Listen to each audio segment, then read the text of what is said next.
سب سے پہلا سوال اور علماء کی طرف سے بڑی شد و مت کے ساتھ تنقید کا سامنا کرنے والا عمل طاق راتوں میں قیام اللیل کا اہتمام ہے۔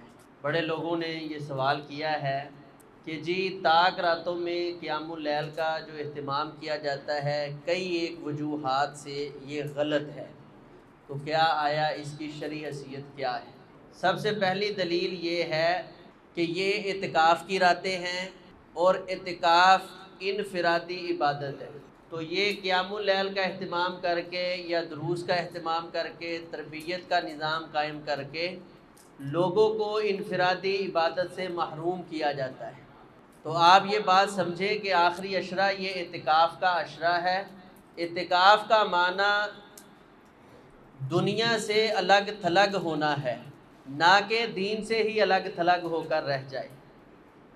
نبی علیہ الصلوۃ والسلام کا ارشاد ہے، آپ نے فرمایا لا رہبانیت فی الاسلام، اسلام کے اندر رہبانیت نہیں ہے کہ بندہ بالکل دین اور دنیا سے الگ تھلگ ہو جائے، اس کو پتہ ہی نہ ہو اور یہ اپنا جو ہے الگ ایک سسٹم قائم کرے کہ جی یہ میں اللہ کی عبادت کر رہا ہوں۔ تو اعتکاف میں رسول اللہ صلی اللہ علیہ وسلم خیمہ لگایا کرتے اور خیمے میں آپ اپنا اکثر وقت گزارتے، لیکن آپ کو پتہ ہے کہ نبی علیہ الصلوۃ والسلام نے رمضان المبارک کی 3 راتیں لوگوں کو باجماعت نماز تراویح پڑھائی ہے۔ اب آپ ان علماء سے یہ سوال کریں جو کہتے ہیں کہ جی یہ آپ انفرادی عبادت کو اجتماعی عبادت میں تقسیم کر رہے ہیں۔ نبی علیہ الصلوۃ والسلام نے وہ 3 راتیں رمضان المبارک کی کون سی تھی جن میں اجتماعی عبادت کروائی ہے؟ اور وہ 23ویں، 25ویں اور 27ویں تینوں طاق راتیں ہیں۔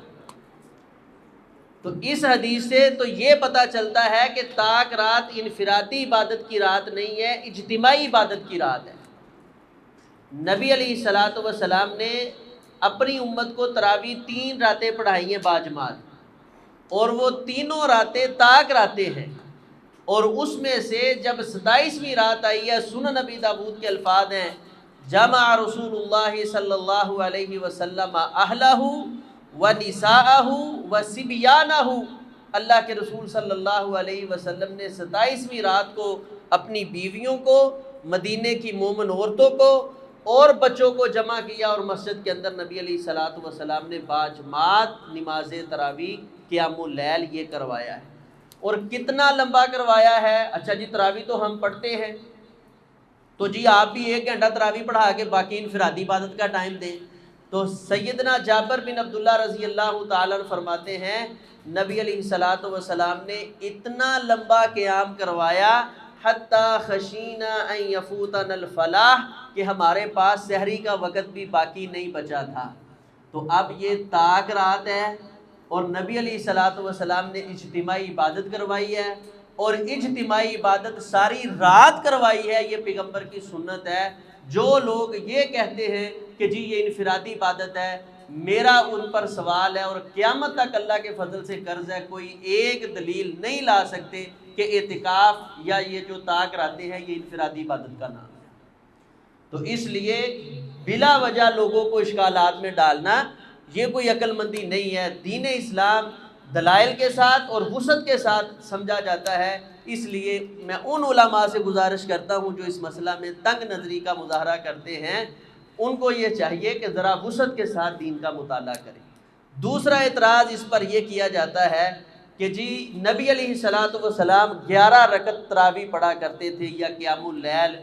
ماں جی عائشہ فرماتی ہیں لا یزید فی رمضان ولا فی غیرہ علی 11 رکعہ، کہ نبی علیہ الصلوۃ والسلام 11 رکعت سے زیادہ نہیں پڑھا کرتے تھے۔ تو یہ نبی علیہ الصلوۃ والسلام کا عمومی عمل تھا، ہمیشہ یہی عمل نہیں تھا۔ صحیح البخاری کے اندر عبداللہ بن عباس رضی اللہ تعالیٰ عنہ بیان فرماتے ہیں میں نبی علیہ الصلوۃ والسلام کے ساتھ ٹھہرا، نبی علیہ السلام کے ساتھ رات گزاری، نبی علیہ الصلوۃ والسلام نے 2 کر کے 12 رکعتیں پڑھی، اور پھر رسول اللہ صلی اللہ علیہ وسلم نے وتر پڑھا ہے۔ تو نبی علیہ الصلوۃ والسلام